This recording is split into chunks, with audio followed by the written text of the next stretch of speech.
It's understanding that your success is the success of other people now. That your mindset needs to change from, I am very, very good at this and therefore can mentor others, to I need to remove barriers that stand in the way of the people that I lead. That's my job now.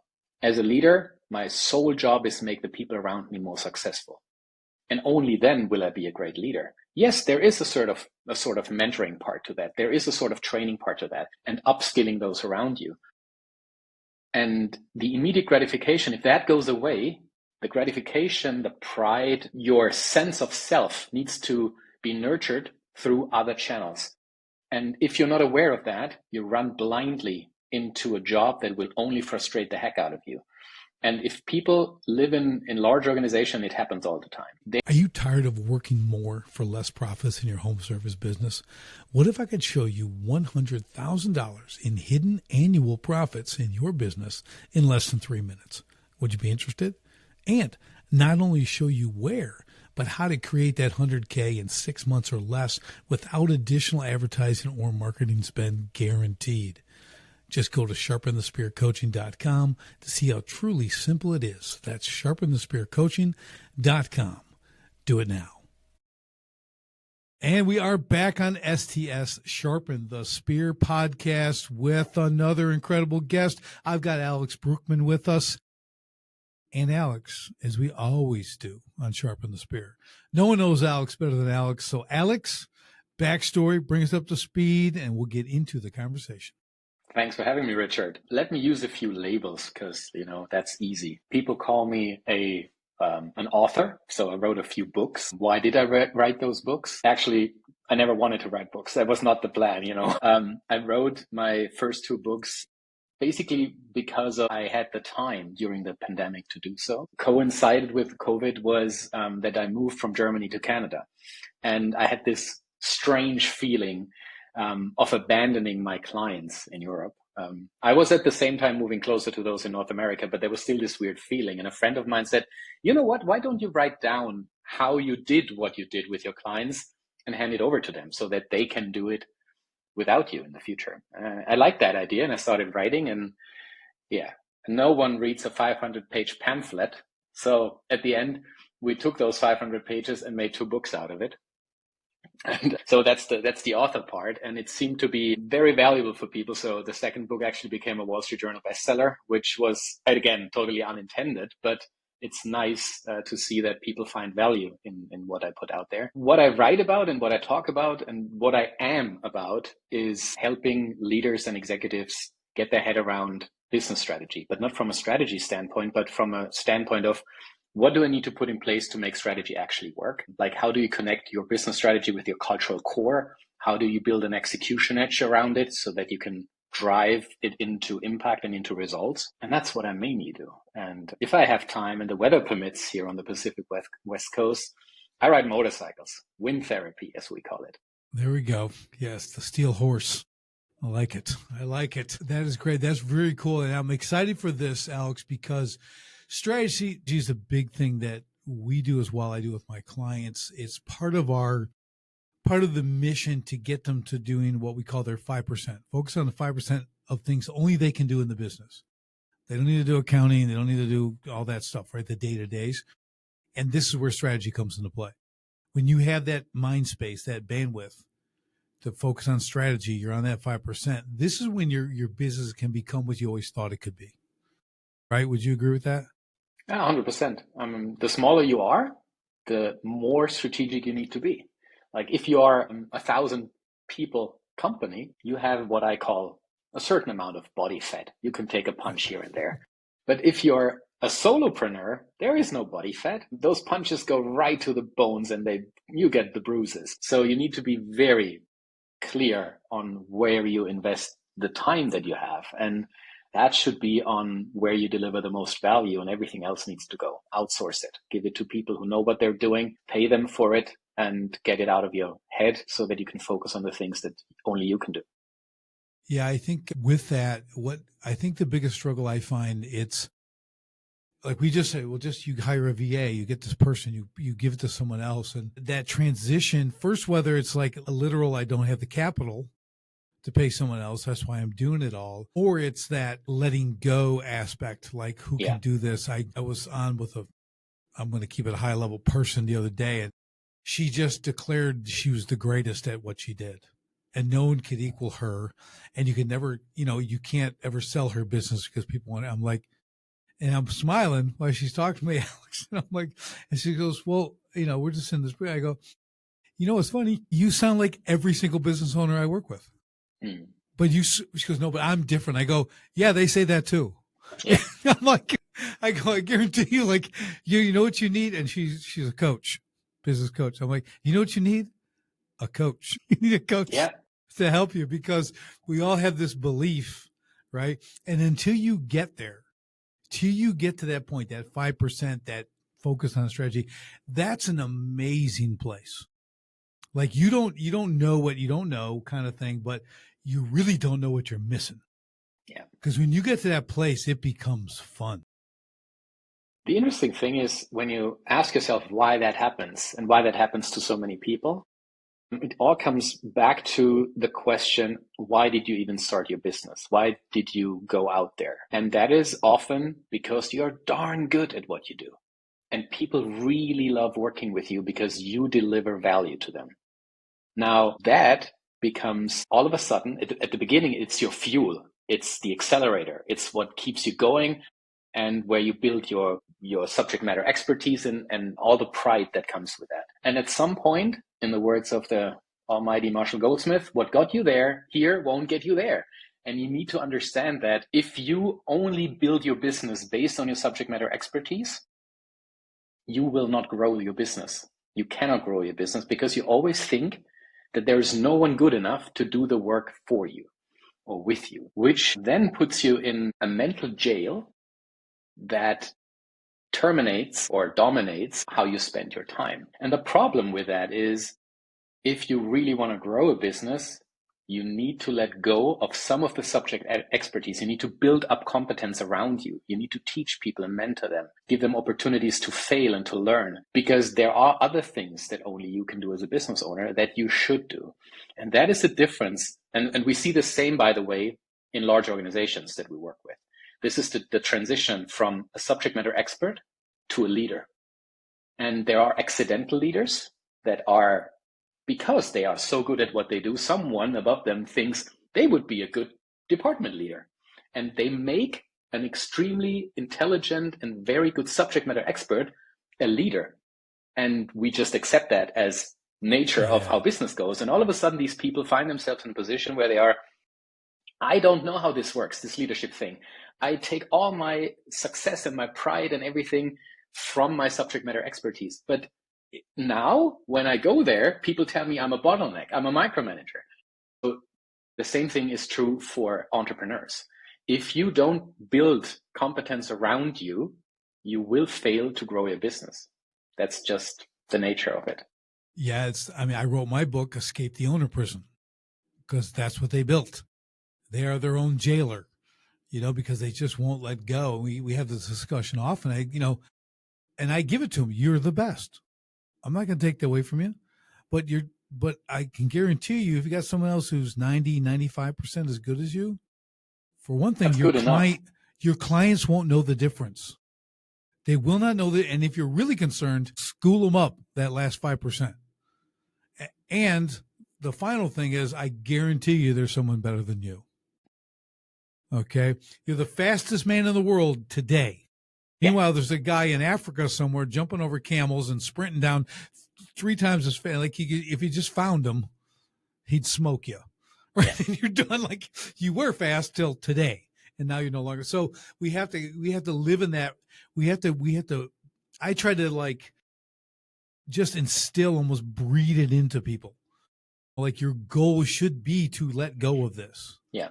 Because you don't understand. I had a discussion the other day, Alex, and it was the guy about becoming the chairman. I don't want to be the CEO. Like that's cool, but you're still kind of micromanaging. You do all your stuff. Chairman. Look, I have to sit up more when I say the word. I'm the chairman. I'm the chairman of the board. I'm Frank Sinatra. Whatever, but you think about it like that's the place I want to be. Yeah. CEO's like, that's cool, but the chairman. I'm the man, right? I got the big chair at the end of the table, you know? So I'm like, I like to put in little, little context like that, because you're exactly right. And you know what you said about they throw him in as a leader, oftentimes that ends in disaster, because all they're doing is they tell everyone around them that they're the best.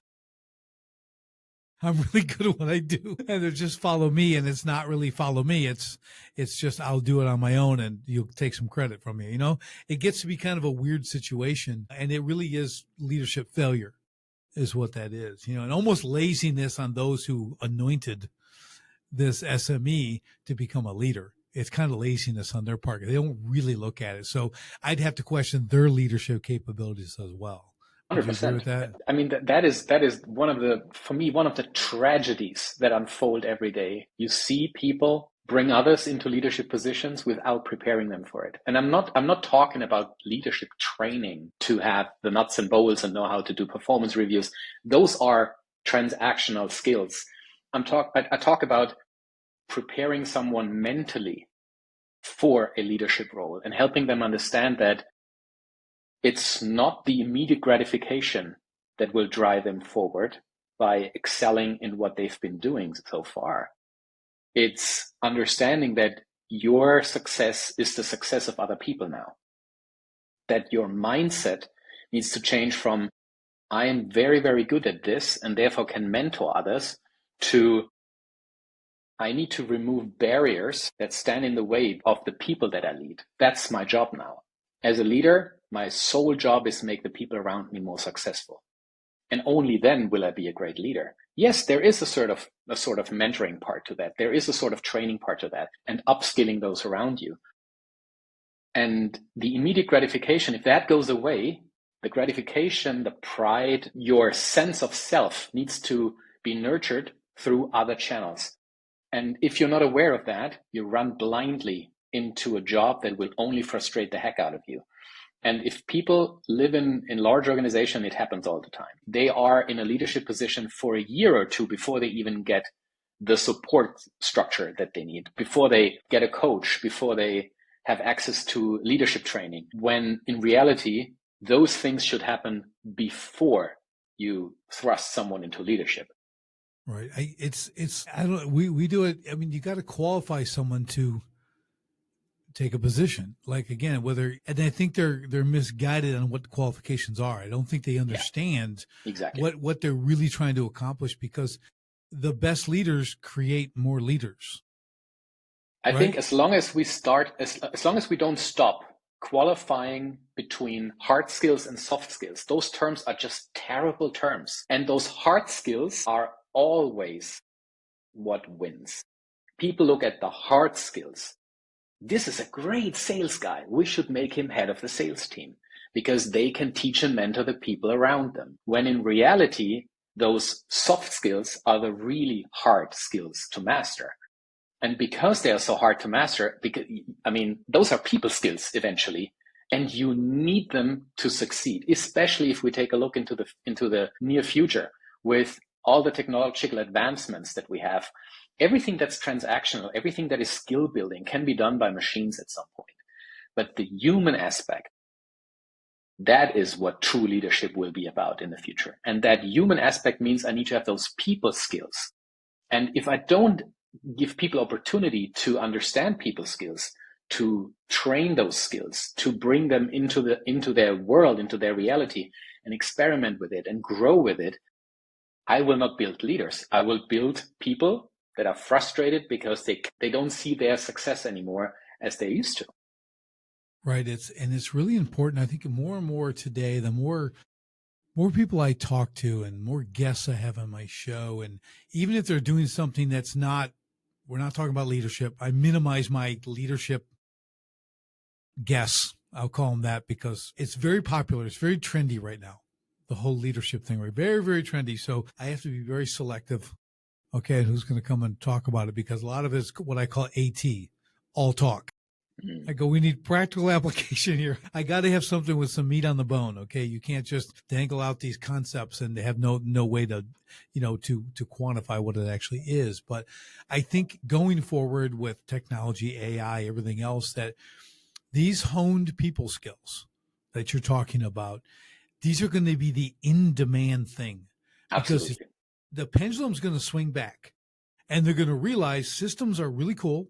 They're really great. Yeah, these things can take away that redundant work and whatever, but that core, that ability to communicate, to lead in that way, not do this because I said so, right? There's that's going to be critical. That's going to be a short supply, which means if you're a really good leader in all the right ways, you are now naming your price, right? So now what you used, you're going to be double, triple, quadruple the price, because you are going to be in demand, and companies are forced to create culture that can support that.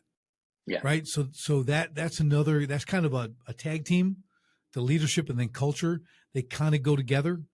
A lot of leaders fail because they're in the wrong culture, or there isn't an established good culture to support what they do, or the other way around. They have this really good culture and it's really loose and people do everything and there's no real structure from a leadership standpoint. They think everybody can do whatever they want. Those businesses don't last too long, or they're just a mess. So, and if you take those 2 points that you just mentioned, Richard, if you take those 2 points, leadership and culture, those are the inner and the outer ring in our strategy model, because strategy cannot live without the right culture and without the right leadership. I'm just a natural genius. You are. That's amazing. We're done. I'll see you, Alex. We're good. We're going to end with that. Richard is a genius. It's been established. It'll be in the transcript. But that is awesome. So tell me more about that, though. Tell me about the rings. So when you think about strategy and why people come to work with us, they often have some sort of, I always call it strategy PTSD. Something that they tried in the past, something that didn't work, and they just don't want to touch this whole thing with a 10-foot pole anymore. Maybe they've worked with one of the big consulting companies and they were left with a 400-page slide deck that they weren't 100% sure what to do with because they weren't properly involved in the creation of it. Like all these things that happen every day around the world. And at some point, leaders understand that they need to find new ways of doing this whole strategy thing because the old ways don't work anymore. They've never worked, but now they realize it. They've felt the pain, let's try something else. And then they ask themselves, why didn't it work? What went wrong? They take a look at the strategy and they were like, this does make sense. This strategy is okay. This should have worked. Why didn't it?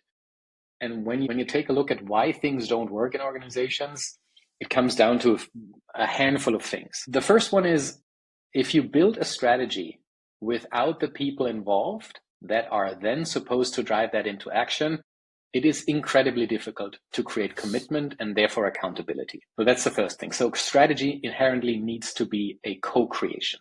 It needs to be created together, not done for someone. And that has to do with it has a lot to do with the culture in your organization. Is the culture in your organization a top-down culture where you just tell people what to do or how to do it? Or are you empowering those around you? Do you give them a voice? And how is that anchored in the artifacts of your culture? For example, your corporate values. Every business has them somehow.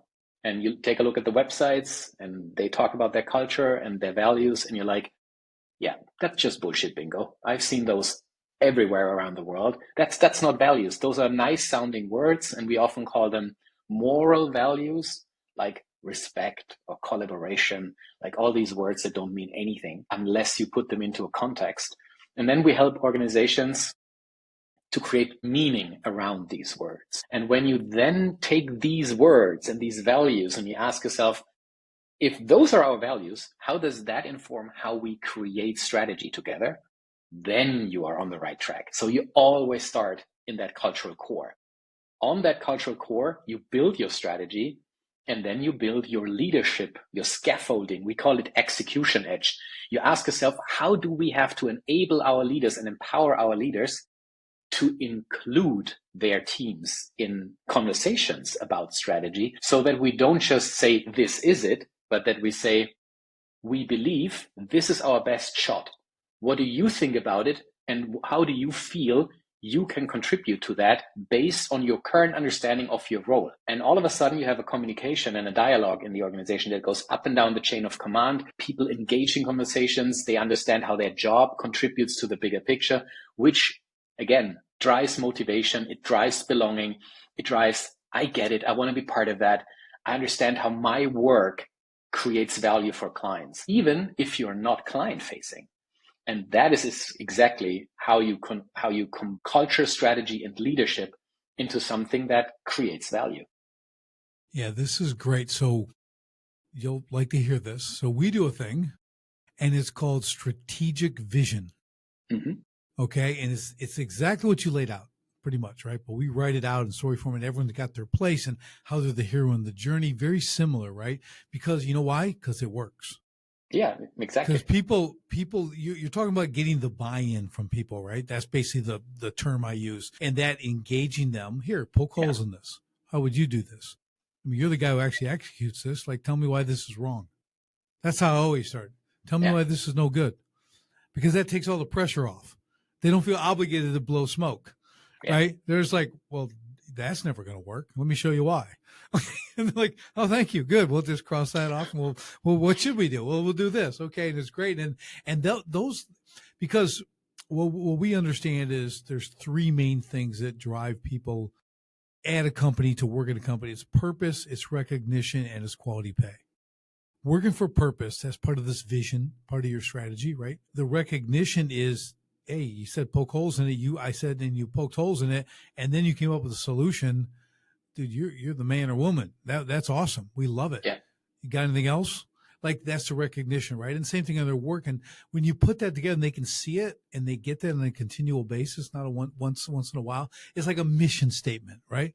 A mission statement is what we call, otherwise known as wallpaper, right? It's this thing on the wall, these 4 sentences, how they're going to be the best and serve their customer. It's like that. The only thing that does is feed the ego of the owner. That's all it's for. No one else cares. They don't know what it is. They don't know how to achieve it. They know nothing, but there it sits on the wall in the break room. Okay, so everyone can look at that while they're eating their Egg McMuffin or whatever. You know what I mean? So it's like, it's just, I go into places and I just take it off the wall and I throw it in the trash can. I'm like, we're not going to do this anymore. Like, we're going to create a real strategic vision.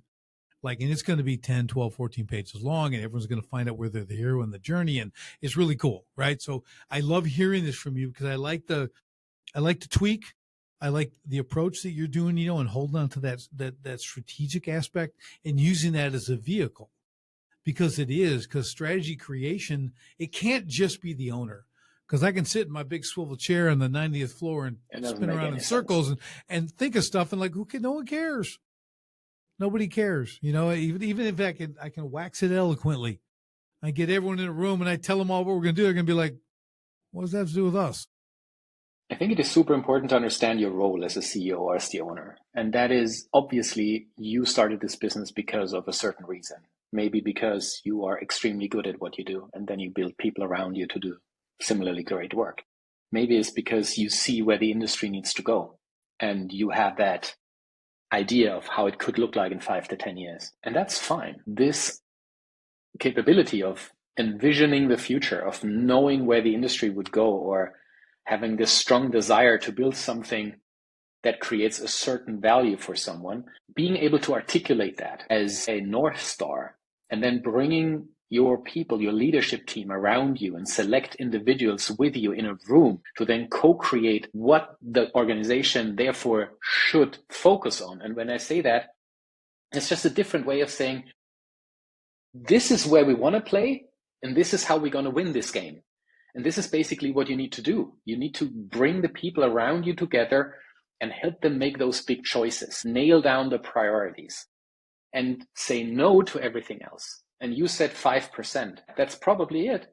It's the few things, the handful of things that you can do to get to that point where you want to be in the future. And you need to say no to everything else. Because if you let scope creep come in and people just spend a little bit of time here and a little bit of budget there, like all these pet projects, all these nice to have things, you need to get rid of them. And this is part of building strategic acumen in your organization, helping people understand that everything that they do on a daily basis needs to link back to where you want to be in the future. And those are just an endless amount of small steps to get from where you are today to where you want to be in the future. And if you make your decisions on a daily basis based on those big priorities, the handful of choices that you describe in your strategy, then everything that everyone does will always contribute to that. And this is how you create focus and how you create high performance in an organization. I love it. I mean, this is exactly what our strategic vision is, the same thing. So you can ask everybody, you can have 10, 20, 50, 100 employees, like, are you fulfilling the strategic vision? We're all working for this. This is what we're doing now. It's what we're going to be doing in the next 18 to 24 months. So I tell people, so like when I let you go, it's because you're not fulfilling the strategic vision. I don't have to say it's because you're incompetent. You can't do this. You didn't show up. You're not doing that. You're affecting everybody else because of what you're doing, you know, and it's a different mindset and you constantly come back to that. Like you're saying, so it isn't roll it out one time, hang it on the wall, and okay, let's get back to work. We'll forget about this before lunch, right? This is, we always come back to it and we review it. Okay, you're the warehouse manager in the strategic vision. Okay, let's talk about it, man. How are we doing? Are we fulfilling this? You see what this says? We do this. And it's the job of a leader to have these conversations on a constant basis and helping people understand how their work fits in and how it creates value and why it matters. And if I don't create that transparency for my people, I actually need to look in the mirror and I see the reason for why they're not performing the way I want them to perform. It's not because I didn't teach them. It's because I was not able to help them understand what's in it for them and what's in it for the company, and therefore why they need to shift what they've been doing until now to what they should do in the future. Yeah, so I'm thinking, Alex, is there communication issues? Because what you're talking about is the ability to communicate, right? To bring this vision to life and continuously refocus people, because nothing travels in a straight line. Yeah. They're always going to go left. They're going to cross. And as a leader, you got to, the captain of the ship, so to speak. You got to keep the course straight, right? Do you find, is that something you guys deal with as well, or is it, where does actual communication fit into kind of the plan? The problem is that the ability to communicate strategy is unlike any other communication. So you might be really good at communicating when it comes to your operational business, and people understand the language and the terminology that you use. The moment you talk about strategy, different terminology, different logic comes into play. And because it is foreign to you as a leader who typically is very deep into the daily business, it is also unknown and new and foreign to the people you talk about strategy. So if you don't feel comfortable as a leader, if you feel like, I'm not 100% sure I understood every aspect of this strategy, I might feel uncomfortable engaging in a conversation about strategy with my team. What happens is that leaders shy away from having that conversation. And this is where strategy stalls, especially in large organizations. It's somewhere in the middle where people be like, I don't fully understand this. In addition, I don't really believe in it. So rather than talking with my teams about this new strategy and helping them understand their role, I shy away from this conversation because honestly speaking, I myself don't even understand how I fit into this. And because I think I might look weak in the eyes of my people, if they then have questions about the strategy that I as a leader cannot answer, I just don't have this conversation at all. Right. And as a result, everyone that reports into me, everyone that I should help to understand, actually has no clue about this strategy whatsoever. And their best guess is to keep doing what they've been always doing. And at some point down the road, this whole thing will implode because people will start looking for reasons for non-performance or for things that are not in line with the strategy. And it will all point at some point toward that leader. And yeah, it is a communication issue, but it is not an ability to communicate. It is a lack of confidence to be okay with not knowing and still having those conversations. Because strategy starts to emerge as we talk about it. It starts to build roots as we allow it to be in the room, in a discussion, in a conversation, and dissecting it and understanding it and asking questions and then taking those questions. And as a leader being, you know what, that's a great question. I don't have an answer, but I know whom to talk to find that answer. Let me get back to you in a week. But if I don't see that as my role in implementing strategy, being a leader, then I don't do that. And this is where communication then breaks down, because those questions can be really, really helpful for the people on the top of the organization, or the strategy PMO, or whoever owns it, to tweak it, to refine the messaging. And if they don't hear those answers or those questions, they cannot create answers for it. And they cannot dig into these maybe blind spots that they had in the beginning. The first thing that needs to happen in organizations when they start to roll out strategy is to help their leaders to have these dialogues with their people and to give them the confidence and say, it's okay to not know. Actually, we want you to talk with your people because they will have questions that you can then funnel back to us, because those questions will help us refine the messaging and will help us refine the strategy as a whole. That is what's lacking in organizations. Yeah, I completely agree with that. I think there's an ego involved. You got to train your people to kind of lock the ego up and then create a level of humility. Yes. That's what you need. And like this, and when that's okay for everyone, what happens is not everything you just said, right? You start to know what it is. You figure out the answer a lot quicker, but at the same time, you have this unity in the company and you have so much more input. Yeah. And I mean, in a good way, because there's times when people are coming up with the goofiest stuff ever, but you can dust that off to the side. But now you have a company that's kind of built on innovation, because people are thinking, and we always want to create problem solvers in our businesses. I don't care what level it is, all levels. People should be empowered through this method you're just talking about. That's part of innovation. You're given the freedom to say, I don't know, but if you did know, what would you say? Then I could say, right? Like, okay, cool. Then I do throw that out there. Maybe it's good, maybe it's not. But you could solve that one issue that's bottlenecking the whole thing. So that's why I'm glad you hit that really well, Alex. Communication is a massive thing. And the way you define that is really good, because I think people, they put it in too big of an umbrella or like one bucket. Yeah. And it's like clarity and confusion, right? It's all that kind of stuff. When you have no clarity, you have complete confusion. And a confused mind does nothing. Okay. So when you have, we use this in sales all the time. If they're not clear, it's not that they're not going to say yes and they're not going to say no. They're going to say, I need to think about it. Yeah. Because they're confused. Yeah. There's enough clarity, so you just stall out.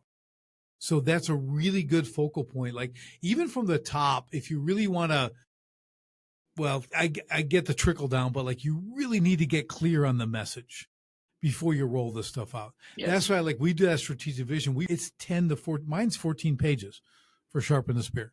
Includes pictures, for keep people engaged.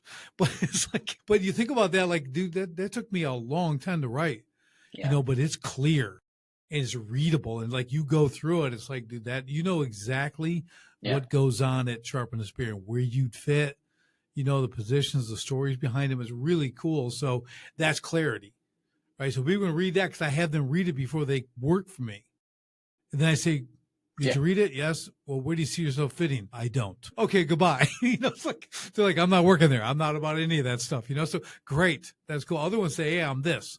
I'm that. They understand, right? Then we can take it from there. So I love the aspect of clarity.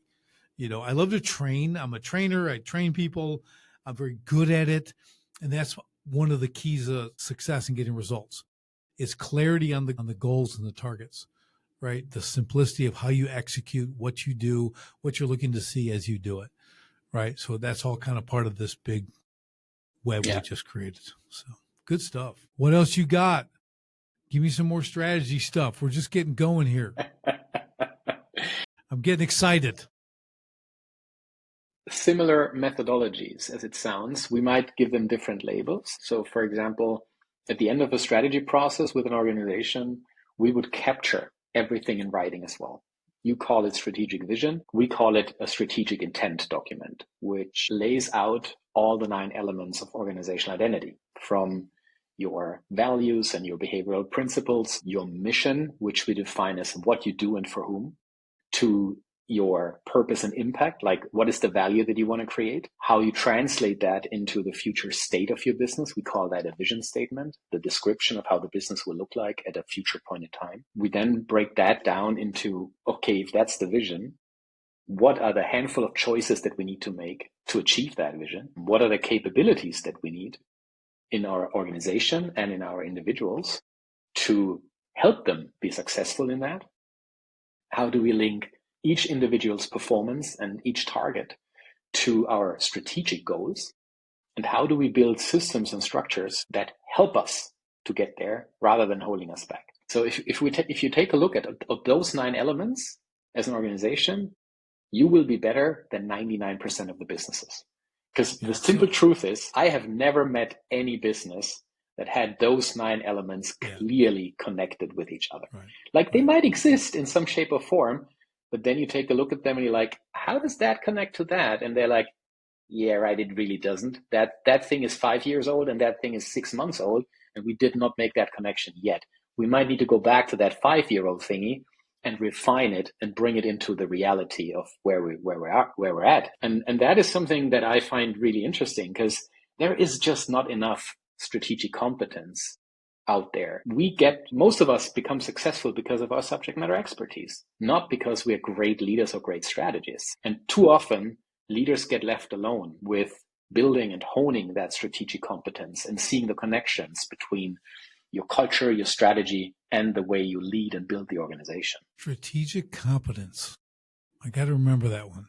That's a good, I like that term, strategic competence. That's a good one. Now, I want you to take this the right way. Okay. There's an element, there's an advantage you have. Okay. And I'm just making a declaration here. It's those 9 points and those details you shared and how you shared them and this other stuff. Do you want to know what your advantage is? You may never guess, but I'm going to share it with you. Tell me. And I'm telling you, it's because you're German. Okay? It's because you're German, and only the Germans can do this kind of detail. You get into this stuff, and it's so, I'm telling you, I have a great affinity for Germans, okay? But I'm just saying, like, it totally fits. Okay? It's like it takes that to make that. So I'm just throwing that out there. Thank you, Richard. It should be. And I'm just, I know who to go to, and I need certain things. Okay. And here's a dumb little aside. Okay. To break all the genius we just heard. World War II. Okay. Here we are fighting Germany, everything else. So radios, you get their backpack radios, right? We got these. So here's the U.S. square, sharp edge, ugly radio, right?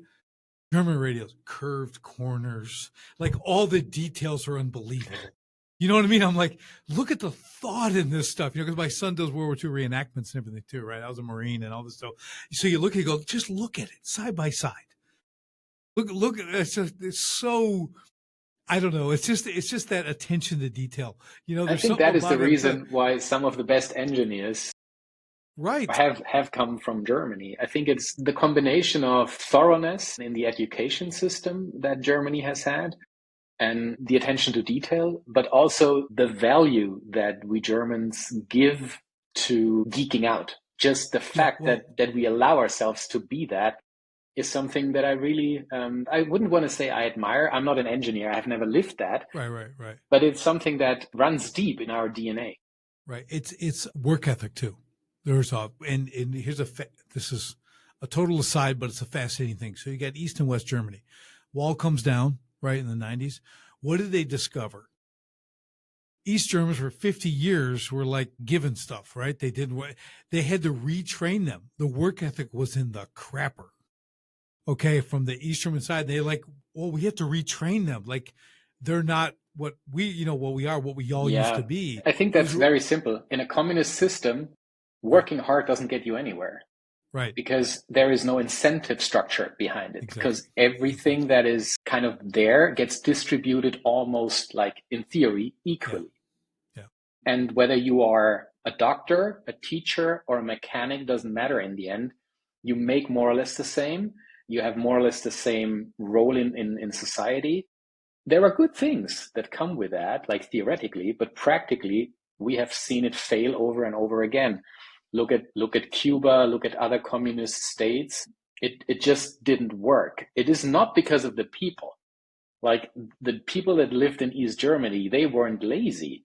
They were socialized for two generations to live in a system that did not recognize and reward individual performance. That is when you brought the wall down, you had a culture clash of a social capitalist system in Western Germany and a purely socialist, almost communist system in Eastern Germany. And when you bring those two together, obviously there's some healing that needs to happen.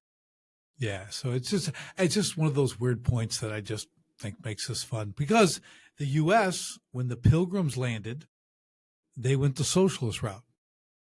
Everyone's going to share. Everyone's going to plant. Guess what? Almost everybody died because no one was doing jack. So they said, okay, we got to rethink this.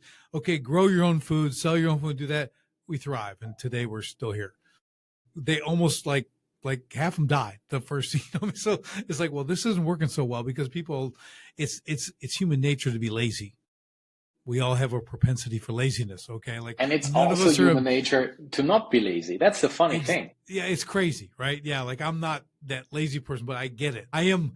The saying I use is, I am as much in potentiality as they are in actuality. We need to remember that. Okay. The worst person you know, that could be you. Okay. You've got the potential to be that rotten, evil person. Okay. So just be thankful you're not, right? So it's kind of wild, and I know that ties in somehow with all the stuff we're talking about, or perhaps it doesn't. And who cares? It's my show and we can do whatever we want. So, but really, this has been really fascinating on this. I'm excited because I love getting guests that are giving me new stuff. Okay, I've been around a long time in business, 35 years, all the. I've heard a lot, seen a lot, underwhelmed by a lot. They just, but I love the approach you take to this and the depth in which you've gotten into this, Alex. Like the 9 points, dude. Those are like, I've never heard that articulated like that before. Okay. And I do this stuff. Okay. I write and all this stuff. So I love seeing that, because it's just like when you think you're the best, like we talked about earlier, Alex comes along, makes me look like a chump. Well, okay. Because he's got all this. I wouldn't say it that way. It sounds I always funny, say there is nothing new under the sun, right? That's right. That's right. Really new insight emerges from allowing yourself to read widely and to connect the dots in your head and to distill the essence out of things, and then to articulate that essence in a new way. And I think that is what I did with the strategy legacy. I just brought together what I've learned myself over 20 years. And I kind of figured, you know what?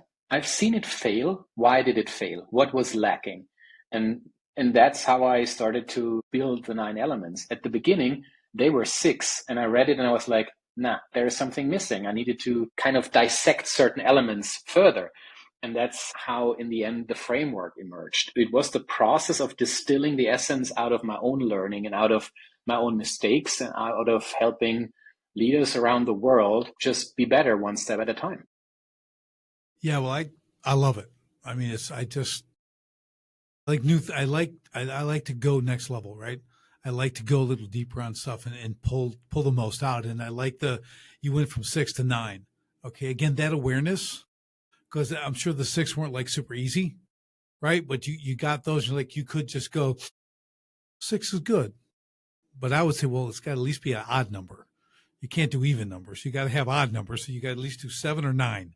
You got a choice. You got to come up with 1 or 2 more.